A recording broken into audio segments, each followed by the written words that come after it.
Sebuah rekaman beredar menunjukkan iring-iringan tank dan kendaraan lapis baja Ukraina memasuki Makarovka. Tank tersebut terus menembak ke posisi pasukan Rusia, namun sebelum masuk lebih dalam ke wilayah ini, Rusia mengklaim berhasil membatasi gerak maju militer Ukraina. Pasukan Rusia menggunakan artileri hingga RPG terus menembaki tank dan kendaraan lapis baja Ukraina yang menembak. Beberapa kendaraan yang tersambar serangan berakhir mogok dan tentara Ukraina di dalamnya ketar-ketir menyelamatkan diri.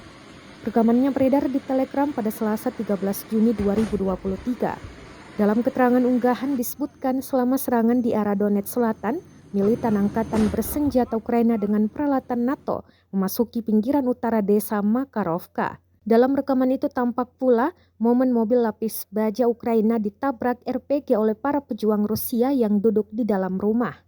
Menurut Rusia, saling tembak dan bentrokan dengan intensitas sangat tinggi terus berlanjut, terutama di wilayah desa Urosnoye. Posisi angkatan bersenjata Ukraina tetap berada di pinggiran utara dan timur desa tersebut.